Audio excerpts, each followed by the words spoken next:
বাবুঘাটে তর্পণ করতে এসে মৃত্যু হলো এক পুরোহিতের। মৃত পুরোহিত শিবরাম ভট্টাচার্য সবংয়ের বাসিন্দা। গতকাল রাতে কলকাতায় আসেন ওই পুরোহিত। আজ সকালে তর্পণ করানোর সময় সংজ্ঞাহীন অবস্থায় জলে পড়ে যান তিনি, এমনটাই খবর সূত্রে। এসএসকেএম হাসপাতালে নিয়ে গেলে মৃত বলে ঘোষণা করেন চিকিৎসকরা। হৃদরোগে আক্রান্ত হয়ে মৃত্যু অনুমান পুলিশের।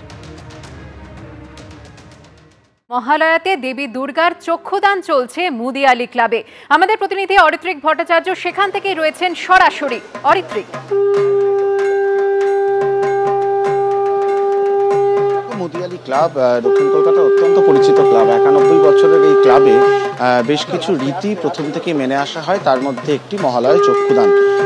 যেটা মহালয়া চক্ষুদান সম্বন্ধে যে বিষয়টি বলা হয় যে মহালয়া চক্ষুদান করার কিন্তু আলাদা করে কোনো ধর্মীয় রীতি নেই, কিন্তু এটা একটা প্রথার মতন বহু বছর ধরে পালন হয়ে আসছে।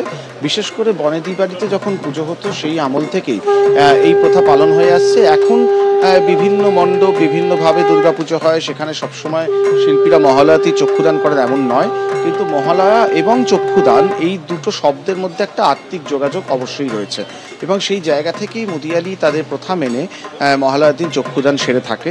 এই মুহূর্তে আমরা যেটা দেখতে পাচ্ছি যে গোটা মণ্ডপ জুড়ে প্রচুর যারা এখানকার বাসিন্দারা রয়েছেন তারা একেবারে শঙ্খধ্বনির মাধ্যমে এই জায়গাটাকে মুখরিত করে রেখেছেন, এবং তার মধ্যেই চক্ষুদানের যে পদ্ধতি সেটা শিল্পী সারছেন। এবং চক্ষুদান একটি গুরুত্বপূর্ণ বিষয়, কারণ মনে করা হয় যে দেবীর মূর্তি সম্পূর্ণ হলে ষষ্ঠীতে বোধন তো হবে অবশ্যই, তার আগে চক্ষুদানও কিন্তু এক রকমের প্রাণ প্রতিষ্ঠা। দেবীকে সেই চক্ষুদানের পদ্ধতি চলছে। মুদিয়ালি ক্লাবের যদি বৈশিষ্ট্য বলি, মুদিয়ালি ক্লাবে এখন বিভিন্ন রকমের ভাবে মণ্ডপ তৈরি হয়। এবারেও আত্মশুদ্ধি থিমের ওপর এই মণ্ডপটিকে তৈরি করা হয়েছে, কিন্তু মুদিয়ালিতে বরাবর যেটা করা হয় যে থিমই হোক না কেন, প্রতিমার যে রূপ সেটা কিন্তু অপরিবর্তিত থাকে, এবং কৃষ্ণনগরে বানানো হয়। কৃষ্ণনগরের শিল্পীরা এই মূর্তি বানান। প্রতিমার রূপ অপরিবর্তিত থাকে, শুধুমাত্র তার সাজ বদল হয়, শাড়ি বদল হয়। তাছাড়া প্রতিমার মুখ এবং তার যে গঠন সেটা তারা অক্ষুণ্ণ রাখেন প্রতি বছর। ঠিক সেরকমভাবেই এবছরের মণ্ডপ তৈরি হয়েছে, এইভাবে প্রতিমা তৈরি হয়েছে, এবং যে রীতি আমরা পালন হতে দেখি মহালয়ার দিন চক্ষুদানের, সেই মহালয়ার চক্ষুদানের রীতি এই মুহূর্তে চলছে। আমরা দেখতে পাচ্ছি যে দেবী দুর্গার যে ত্রিনেত্র, তার মধ্যে ডান এবং বাম নেত্রতে যে তুলি বোলানোর কাজ সেটা এই মুহূর্তে চলছে, এবং তারপরেই মণি প্রতিষ্ঠা এবং সবশেষে তৃতীয় চক্ষুদান হবে।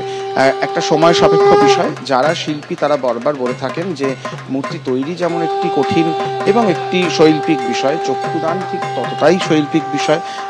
গভীর মনোসংযোগ লাগে, কারণ খুব স্বাভাবিকভাবেই আমরা যখনই প্রতিমার দিকে তাকাই সম্ভবত 80% মানুষের প্রথম চোখ কিন্তু দেবীর চোখের দিকেই পড়ে। সেই জায়গা থেকে এই প্রথা অত্যন্ত গুরুত্বপূর্ণ, এবং যেটা তোমাকে বলছিলাম যে এর কোনো ধর্মীয় অনুষঙ্গ সেই অর্থে নেই, কিন্তু এটি একটি রীতি বা প্রথার মতন হয়ে এসছে যে বেশ কয়েকটি বাড়িতে থেকে শুরু করে মণ্ডপ তারা মনে করেন যে মহালয়া চক্ষুদান একটি রীতি এবং সেটি একটি শুভ রীতি। সেই রীতি মেনেই এই মুহূর্তে চক্ষুদান চলছে। এই পদ্ধতি যথেষ্ট লম্বা, কারণ আমি তোমাকে বলছিলাম যে অত্যন্ত যত্ন এবং মনোসংযোগ সহকারে শিল্পীকে এই কাজ করতে হয়, এবং সেই মতোই কিন্তু এই মুহূর্তে চক্ষুদান চলছে। আস্তে আস্তে এই চক্ষুদানের পরই দেবীর মূর্তির দিকে তাকালে যে দেবীত্ব ভাব সেই প্রাণ প্রতিষ্ঠার বিষয়টিও কিন্তু হবে। তারপরে ষষ্ঠীতে গিয়ে বোধন এবং দুর্গাপুজো শুরু। সার্বিকভাবে মুদিয়ালিতে যে পরিবেশ তৈরি হয়েছে, বিশেষ করে পাড়ার সবাই এখানে এসে জড়ো হয়েছেন, শঙ্খধ্বনি চলছে, তুমি নিশ্চয়ই শুনতে পাচ্ছ, এবং তার সঙ্গে দেবীর চক্ষুদান। এটা কিন্তু বলাই চলে যে দুর্গাপুজোর সূচনা লগ্ন যে মহালয়ার দিন থেকেই মোটামুটি মানুষের মননে শুরু হয়ে যায়, সেটা কিন্তু এখন যথেষ্টই স্পষ্ট হচ্ছে। একেবারেই অরিত্রিক, তুমি আমাদের সঙ্গে থাকো। মুদিয়ালি ক্লাবের সুসজ্জিত মণ্ডপের ছবি আপনারা যেমন দেখছেন, একই সঙ্গে চলছে দেবী দুর্গার চক্ষুদান। মৃন্ময়ী মায়ের চিন্ময়ী হয়ে ওঠার যে প্রক্রিয়া, তা হচ্ছে শিল্পীর তুলির টানে চোখ আঁকা চলছে এখন মায়ের।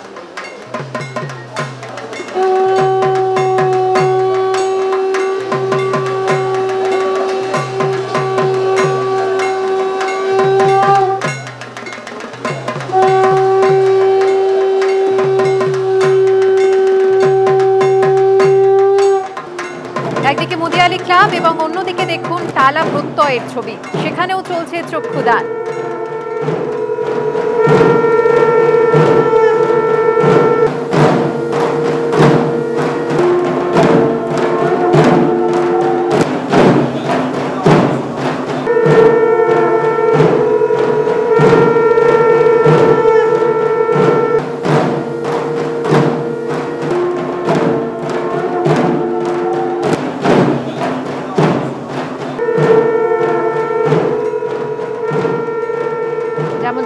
বলছিল প্রচলিত এই রীতি, মহালয়াতেই দেবীর চক্ষুদান হয়, এখানেই দেবীর প্রাণ প্রতিষ্ঠা।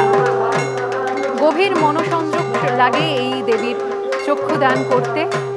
শিল্পীর তুলির টানে মায়ের চোখ আঁকা হচ্ছে, সেই ছবি সরাসরি আপনারা দেখতে পাচ্ছেন মুদিয়ালি ক্লাব থেকে।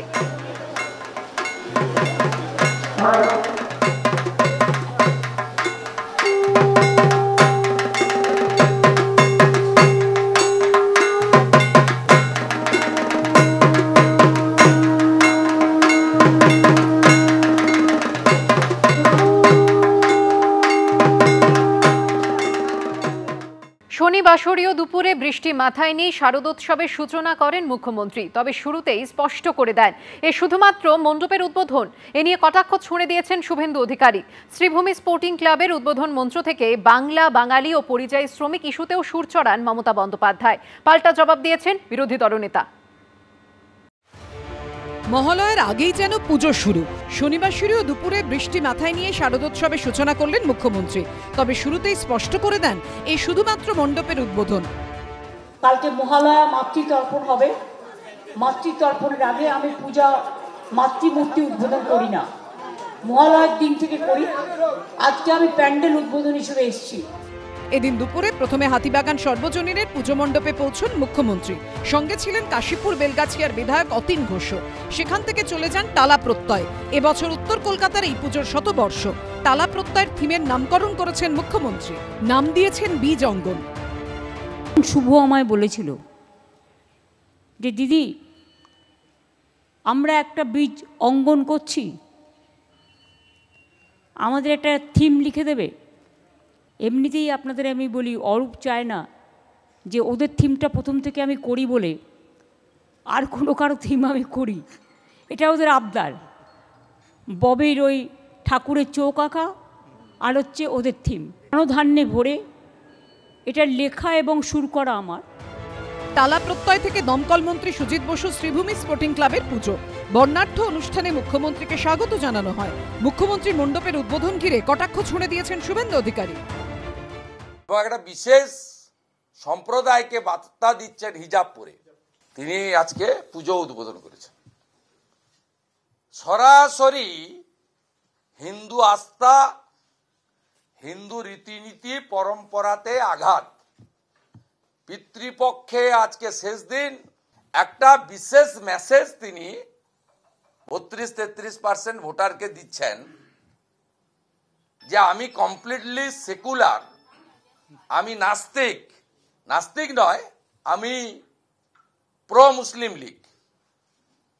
এটা ক্লিয়ার মেসেজ। শুভেন্দু অধিকারী, মমতা বন্দ্যোপাধ্যায়, তিনি 100 বার হিন্দু, ব্রাহ্মণ ঘরের কন্যা, কিন্তু তিনি সব ধর্মকে সম্মান করেন, ভালোবাসেন। তার বাড়িতে কালী পুজো হয়, নিজে সন্তোষী মাতার পুজো করেন,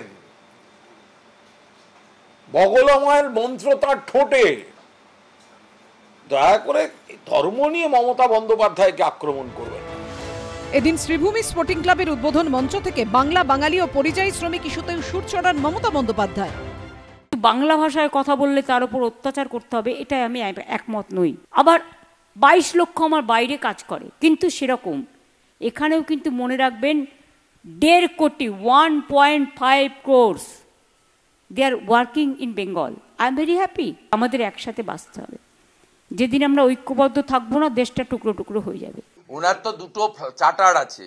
ওনাকে বলবো পুজোর কদিন আপনি শুরু করুন ভুবনেশ্বর থেকে, পুনে, মুম্বাই, তারপর দিল্লি হয়ে আপনি পাটনা হয়ে ফিরে আসুন। তাহলে দুর্গাপূজায় বাঙালিদের উৎসাহটা এটা দেখে আসবেন। ভারতীয় জনতা পার্টির পশ্চিমবঙ্গের বাছাই করা 30-35 জন নেতা, এমএলএ, এক্স এমএলএ, এমপি, এরা প্রবাস করে ফিরলেন, তো দেখে এসেছেন বাঙালিরা কেমন আছে, কেমন পুজো করছেন। এদিন মুখ্যমন্ত্রী জানান আগামী কয়েকদিনে তিনি নিজে উপস্থিত থেকে অথবা ভার্চুয়ালি 3000 পুজোর উদ্বোধন করবেন।